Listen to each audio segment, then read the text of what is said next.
My very first food memory was when I was 3 or 4.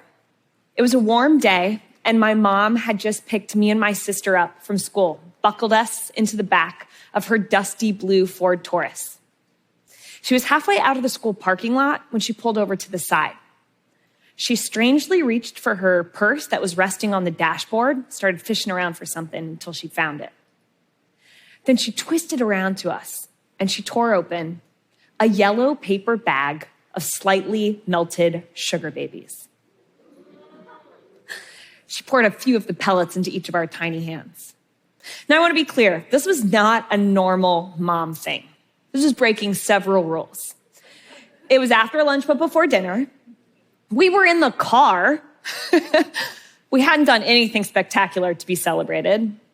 And sugar babies are, well, pure sugar. I was so confused. But I was a kid, so I took the candy and I started chewing. I felt like I had just been inducted into the coolest club possible. The one that eats candy on a random Wednesday.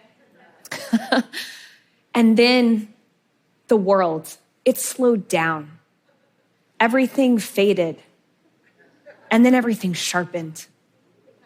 There was only one word for what I felt in that moment. Magic. Real magic. Now, most people think that's kind of crazy. 3 or 4 years old. I don't remember anything about my childhood for years after that. But I remember that day. I remember those sugar babies. And I remember that feeling. Now, most people think of magic as a trick, right? Abracadabra. This seemingly impossible act put on purely for entertainment. But I'd like to challenge that. Magic, real magic, is not an illusion. Real magic is the feeling when life transformed from the ordinary into the extraordinary. And not only is it real, it is the very thing that connects us to this world, to one another, to our entire existence. It's the spark of a moment. It's the feeling of believing, of belonging, of getting, of being gotten. It is the crack that opens up our hearts and reminds us to let light in. Now, I own Milk Bar, this quirky American-style bakery that I'll tell you a little bit about later. And I have found that magic is often created by breaking some sort of rule. Like the no sweets before dinner rule, or wearing overalls to a corporate board meeting, or simply daring to defy the expectations of the people around us. Now, as a kid, breaking the rules usually only got us in trouble, right? But as adults, it's a different story. Breaking the rules, pushing boundaries, challenging the norm, asking why not? It does something to us. It shakes us from sleepwalking, and it makes space for magic to sneak in. Now, I was raised by matriarchs, fierce, heroic grandmas who loved to bake in their free time. And they knew good and well that food was for nutrition and sustenance, but they didn't care. They baked as their way of breaking the rules. They'd make batches of lemon bars instead of casseroles or one-pot wonders. And they'd put those baked goods in baggies and hand that magic out to the most unassuming people. The newcomer to the neighborhood, the mail carrier, or my personal favorite, the receptionist at the dentist office. Now, I knew what the receiving end of magic felt like from that sugar baby moment. But witnessing what the giving part of real magic did, it moved these people. It was awe-inspiring.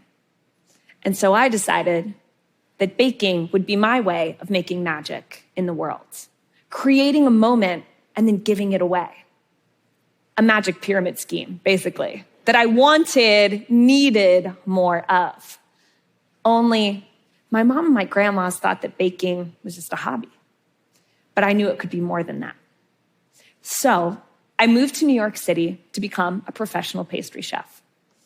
I went to culinary school. I climbed the ladder of fancy restaurants, making fancy desserts to become the very best of the best. Only, I never found magic in those beautiful, delicate, plated desserts. I could only find my magic in a cookie or a slice of cake or a gooey, underbaked pie. And so when I opened Milk Bar, that bakery that I was telling you about, I decided I wasn't gonna frost the sides of the cake like the textbooks taught me. I decided I was gonna load cookie dough with marshmallows or pretzels and potato chips and butterscotch chips and coffee, tossing convention out the window. I wanted people to eat birthday cake, not just on their birthday, but any day they wanted. I knew that my magic came in the form of these simple baked goods, but I also knew that simple, approachable, accessible, nostalgic flavors were my best jumping off place to create new desserts. Almost as though fancy were the enemy of delicious. I'd go to county fairs to nosh. I'd go to the diner and order slices of pie from that revolving display case. I'd take French fries and dip them in chocolate milkshake and dream. And then I'd go into the kitchen and tie on my apron and start mixing up a new creation, rooted in something known and safe and loved, but reaching far beyond what anyone thought accessible or approachable or doable. Breaking the baking rules became my daily ritual. I mean, who says a layer cake can't taste like salty, multi-sweet pretzels? I mean, my culinary instructors, for one. Watch me, I'd think. And I'd take pretzels, toast them in the oven to deepen their flavor, then grind them into a powder-like consistency, and substitute some of the cake flour in a recipe for that pretzel powder. It's pretty good. When I was opening Milk Bar, I knew I wanted to serve ice cream, a rebellious kind of ice cream. No surprise, right? So I decided to buy a soft serve machine, which for the record was very rebellious at the time. Had to decide what flavor to make.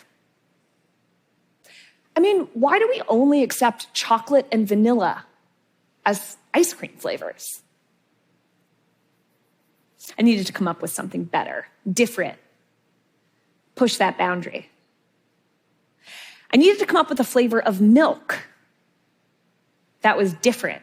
Milk is like the base of any great ice cream. So I sought out inspiration at my 24-hour bodega, favorite place to go. Because that's where we all shop. That's where our simple taste buds are formed. It's the flavors we know.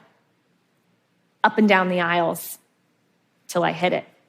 My favorite section of the grocery store as a kid, the cereal aisle. Now, as a kid, my mom and I had an agreement. I was a pretty picky eater, and we agreed that I could have as much cereal as I wanted as long as I drank all the calcium-rich milk at the bottom of the bowl. I mean, I thought it was highway robbery. Did she not understand how good that sugary, sweet milk was at the bottom? Well, that's interesting. That's a really delicious flavor of milk. It moved me. It made sense to me. But would it make sense to other people? Figured I'd give it a try. So I went back to the kitchen and made the equivalent of a giant bowl of cereal. I strained out all that delicious milk and I spun it into ice cream, put it on the menu. And I gotta tell you, even now, people stop me on the street to tell me about their cereal milk ice cream moment. So good, seemingly a little naughty. I mean, how did I know that was their flavor? That's the flavor they eat when they're wearing pajamas, when no one's looking, the flavor of their childhood. These people will tell me about every detail of the day. They will tell me about the weather, the company they kept, the way that an ordinary moment was transformed into something magical with a simple bite. I built my business with the same challenge the norm mentality. Rather than measure my business's success by the profit or loss sheet, by the average order value, the other metrics that businesses use to know if they're doing well, I decided we'd measure our impact by the twinkle in people's eyes, by the, I can't put that down feeling that they had when they ate one of our desserts. I chose to put women at the helm of my organization because when I looked around the hospitality industry, people running operations, folks holding CEO titles, they were all men. I mean, why? I was raised by these fierce matriarchs who handled business, and I wanted my organization to look like that. I wanted to show the world what women were capable of and what a bakery could be. Push back on that cute little box people like to put us in. And in turn, the rules broke for us. The magic, our magic, got out. Word spread without us spending $1 on marketing. Rare in our industry, we grew our business without diluting the business. I mean, we won awards no tiny East Village bakery has any business winning. It's pretty incredible. Even today, I get to witness that feeling, that same one that my grandma's conjured up in my childhood. We ship cakes all across the country. We keep our doors open from early in the morning until late at night. It's insane for a bakery to do, but we do it because we're obsessed with it. We're obsessed with what we do. We teach classes, we share recipes despite any concerns of copycats or intellectual property infringements, because that's what you do when you benefit from what came before you and you plan on passing it along long after you. Thank you.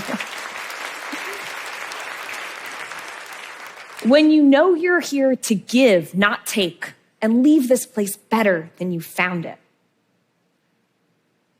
See, Mom, you can bake for a living. Pretty cool if you ask me. Now, I don't have the full equation cracked, but I do know that it starts with a decision to act. My mom, she could have driven that car home routinely, but she decided that that day would not be like the others. She threw out that rule book for just a second. I carry this lesson with me, that every day has within it hundreds, thousands of opportunities to create real magic. Only they disappear unless you reach out and grab them. Thank you. Oh.